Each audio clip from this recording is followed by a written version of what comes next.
Olá, povo de Deus, 8 de fevereiro de 2024, quinta semana do tempo comum. Nossa reflexão de hoje é a partir do primeiro livro dos Reis, capítulo 11, de 4 a 13, Marcos 7, de 24 a 30. Quando Salomão ficou velho, suas mulheres desviaram o seu coração para outros deuses e seu coração já não pertencia inteiramente ao Senhor, seu Deus, como do seu pai Davi. Salomão prestou culto a Astarte, deusa dos Sidônios, e a Melcom, ídolo dos Amonitas. Ele fez o que desagrada ao Senhor e não lhe foi inteiramente fiel como seu pai Davi. Foi então que Salomão construiu um santuário para Camus, ídolo de Moabe, no monte que está defronte de Jerusalém, e para Melcom, ídolo dos Amonitas. Fez o mesmo para todas as suas mulheres estrangeiras, as quais queimavam incenso e ofereciam sacrifícios aos seus deuses. Então o Senhor irritou-se contra Salomão, porque o seu coração tinha se desviado do Senhor, Deus de Israel, que lhe tinha aparecido 2 vezes e lhe proibira expressamente seguir a outros deuses. Mas ele não obedeceu à ordem do Senhor. E o Senhor disse a Salomão: já que procedeste assim, e não guardaste a minha aliança, nem as leis que te prescrevi, vou tirar-te o reino e dá-lo ao teu servo. Mas por amor de teu pai Davi, não o farei durante a tua vida. É da mão de teu filho que o arrebatarei.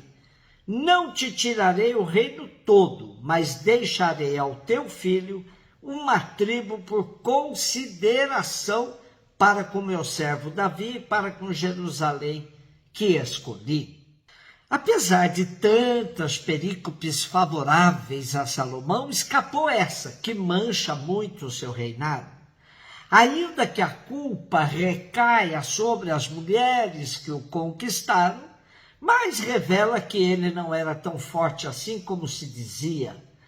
Prevaricou e se tornou idólatra, fazendo sacrifícios a outros deuses.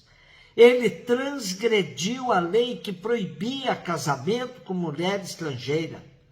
Acontece que sua diplomacia na relação com outras nações incluía casamento com várias mulheres dos povos com os quais tramava sua política.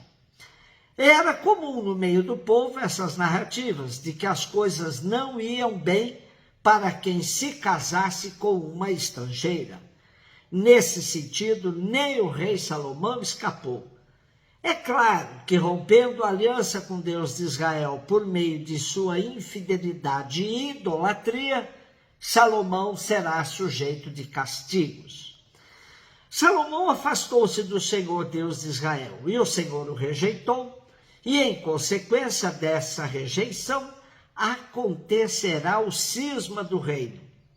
Estes textos escritos na época do exílio e do pós-exílio, tempos de grande sofrimento, fizeram Israel repensar a sua história em perspectiva teológica. Por que o exílio, a dispersão e tanto sofrimento e humilhação? Que fundamento tinha o anseio da restauração da unidade e da paz do reino de Davi, tão sentido por todos? Os autores sagrados tinham uma resposta.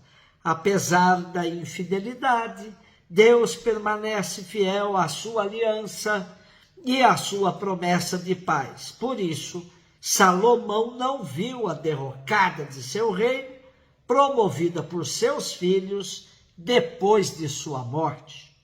Marcos 7, 24 e 30. Jesus saiu e foi para a região de Tiro e Sidônia. Entrou numa casa e não queria que ninguém soubesse onde ele estava, mas não conseguiu ficar escondido. Uma mulher que tinha uma filha com espírito impuro ouviu falar de Jesus. Foi até ele e caiu a seus pés. A mulher era pagã, nascida na Fenícia, da Síria. Ela suplicou a Jesus que expulsasse de sua filha o demônio. E Jesus disse: deixa primeiro que os filhos fiquem saciados, porque não está certo tirar o pão dos filhos e jogá-lo aos cachorrinhos. A mulher respondeu: é verdade, Senhor, mas também os cachorrinhos debaixo da mesa comem as migalhas que as crianças deixam cair. Então Jesus disse: por causa do que acabas de dizer, podes voltar para casa. O demônio já saiu de tua filha. Ela voltou para casa, encontrou sua filha deitada na cama, pois o demônio já havia saído dela. Depois do enfrentamento às tradições, Jesus se dirige para o território pagão de Tiro e Sidônia, na Galiléia, divisa com a Fenícia.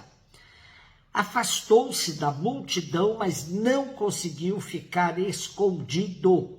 Refaz o caminho do profeta Elias e vai ser interpelado por uma mulher sírio-fenícia, portanto pagã.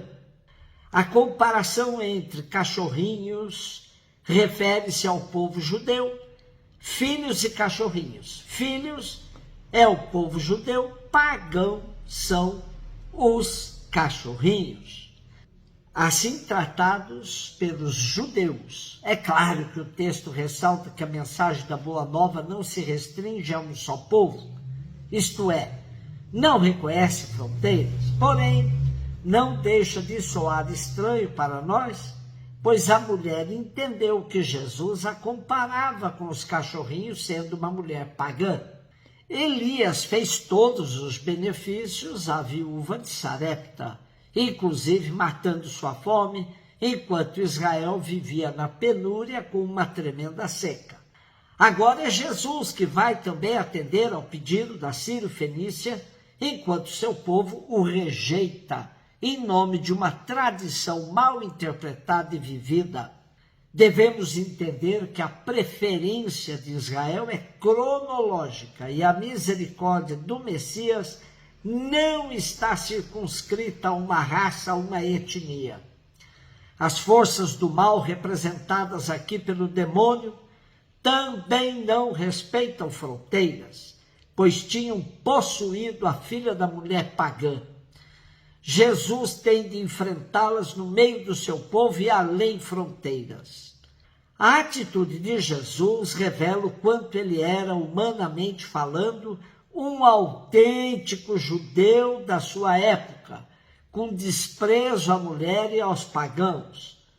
Foi preciso a força e o destemor da mulher sírio-fenícia frente à postura fechada de Jesus para que os benefícios da graça ultrapassassem fronteiras geográficas e preconceitos étnicos.